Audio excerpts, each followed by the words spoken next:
भारत सरकार ने इस बार जातिगत जनगणना करने का निर्णय लिया है। जातिगत जनगणना से आशय है कि भारत में अब जनगणना के साथ लोगों से अपनी जाति भी पूछी जाएगी। वैसे तो जातिगत जनगणना होना आदिवासी समुदाय के लिए कोई नई बात नहीं है।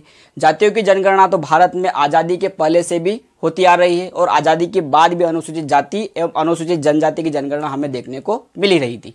परंतु इन जनगणनाओं के आंकड़े कितने सही थे, कितने गलत, यह बड़ी बात होती है। नमस्ते दोस्तों, मैं प्रशांत मुंजाला स्वागत करता हूं नई जानकारी में। आज हम बात करेंगे आदिवासी समुदाय अलग से जनगणना कराने के पक्ष में क्यों है।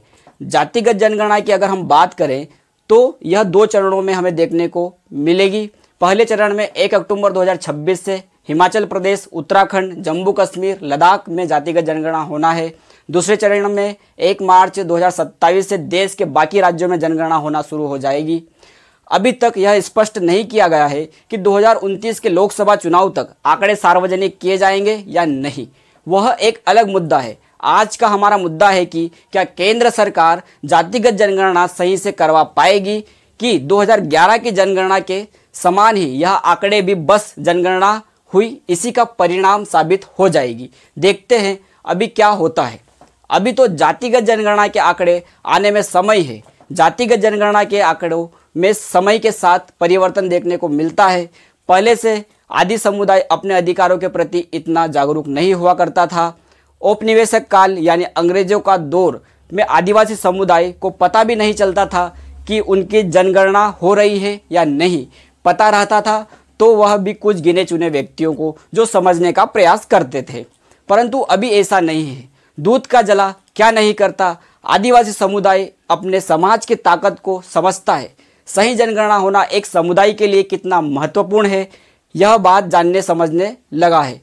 इसी कारण से ऐतिहासिक रूप से शोषण का सामना करते हुए संपूर्ण आदिवासी समाज ने केंद्र सरकार की गणना से पहले ही छत्तीसगढ़ के बस्तर संभाग में सर्व आदिवासी समाज ने यह निर्णय लिया है कि हम अपनी जनगणना स्वयं से भी करेंगे। यह काम उन्होंने चालू भी कर दिया है। यह जनगणना कोई आम जनगणना नहीं होगी। छत्तीसगढ़ के आदिवासी समुदायों ने यह निर्णय स्वयं की अस्मिता को बचाने, अपने संस्कृति की रक्षा करने एवं अपने कुल देवता को पहचानने एवं अपने जल जंगल जमीन को उनका जन्मसिद्ध अधिकार है, उनको कैसे सुरक्षित किया जा सके, इस बात का अनुमान भी इस जनगणना में लगाया जा सकता है। इस कारण से इस जनगणना को कराया जाना स्वाभाविक है और होना भी चाहिए, ताकि सरकारी जनगणना में उनके साथ में ऐतिहासिक रूप से जो अन्याय किया गया है उनका जवाब शांतिपूर्वक तरीके से दिया जा सके। यह जनगणना बाकायदा एक ऐप के माध्यम से कराई जा रही है। हालांकि सर्व आदिवासी समाज के बस्तर संभाग के अध्यक्ष का कहना है कि यह कोई जनगणना नहीं बल्कि सामाजिक सर्वे है, जिसमें हर जाति धर्म के व्यक्तियों को शामिल किया गया है। खैर, यह जनगणना तो हो रही है, परंतु आदिवासी समुदाय का यह दावा हमेशा रहा है कि 2001 की जनगणना और 2011 की जनगणना में कई आदिवासी बस्तियों और गांवों को वीरान घोषित कर दिया गया था। जनगणनाकर्ता इसका कारण अलग अलग बताते हैं।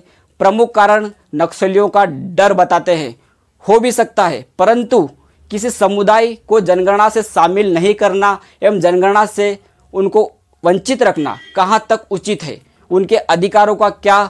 2001 और 2011 के जनगणना में कई बस्तियों एवं कई गांवों को वीरान घोषित कर दिया गया था। सर्व आदिवासी समाज का दावा है कि 2001 की जनगणना में छत्तीसगढ़ में आदिवासियों की जनसंख्या 32% बताई गई थी और वही जनगणना 2011 में यह संख्या घटकर 24% तक ही सीमित रह गई थी। इन्हीं कारणों को देखते हुए बस्तर संभाग के आदिवासी समुदाय ने यह काम सरकार से पहले से ही करने का निर्णय लिया है और समुदाय के वरिष्ठ जनों ने बताया है कि जब सरकारी आंकड़ा आएगा तब इसका मिलान किया जाएगा। इस जनगणना में बीजेपी मौन तो कांग्रेस ने इस जनगणना को जायज़ बताया है एवं भाजपा के बड़े नेता इसमें गोल मटोल प्रक्रिया देकर इससे बचने का प्रयास कर रहे हैं। हालांकि सर्व आदिवासी समाज ने इस जनगणना का नहीं बल्कि सामाजिक सर्वे का नाम दिया है। इस जनगणना से आदिवासी समुदाय का कितना फायदा होगा यह तो समय आने पर पता चलेगा। इस पर कई नेताओं की अलग अलग प्रतिक्रिया हमें देखने को मिली है। ऐतिहासिक रूप से आदिवासी समाज के साथ शोषण अत्याचार हुआ, खासकर उनके जल जंगल जमीन के संरक्षण में हमेशा से ही सरकारें नाकामयाब रही। उसमें इस गणना का कितना प्रभाव रहता है, यह भी देखने की बात होगी।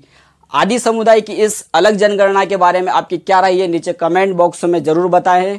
अब मुझे दीजिए इजाज़त। हमारे चैनल को लाइक करें, शेयर करें, सब्सक्राइब करें। धन्यवाद।